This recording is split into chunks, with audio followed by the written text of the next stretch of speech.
So hi friends, इथं तुम्हाला दिसत असेल एक न्यू रेसिपी जी की मी घरी ट्राय केलेली. तर ह्यासाठी ना माझ्याकडं ते ग्रिल्सवाल्या स्टिक्स नव्हत्या, तर मी ह्याच्यासाठी स्प्रिंग पोटॅटोच्या स्टिक्स यूज केलेला. इथं चांगलं हे मॅरिनेट करून ठेवलेलं 1-1.5-2 तास.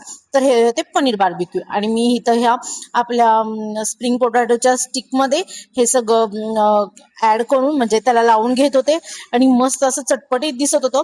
आणि माझ्याकडं ग्रिल मशीन नव्हतं किंवा कोळशावरती सुद्धा मी ते ग्रिल ठेवून करू शकत नव्हते, कारण की जास्ती करून आमच्याकडे चूल पेटवत नाहीत किंवा बार्बिक्यूचं आमच्याकडे ते हे नव्हतं, म्हणून स्टँड नव्हतं, म्हणून मी ह्याला तव्यावरतीच असं चांगलं असं खरपूस असं स्मोकी फ्लेवर येईल इतकं बटर लावून भाजून घेतलेलं.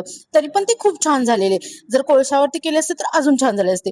पण मग माझ्या डोक्यात एक आयडिया आली, कोळसा नाही तर काय झालं, आपल्याला तसा स्मोकी फ्लेवर यायचा असेल तर मी गॅसच्या फ्लेमवरती हे केलं आणि गॅसच्या फ्लेमवरती केल्यानंतर त्याला एकदम असा स्मोकी फ्लेवर असा स्वाद आलेला. तर तुम्ही बघू शकता इथं माझे बार्बिक्यू तयार झालेले.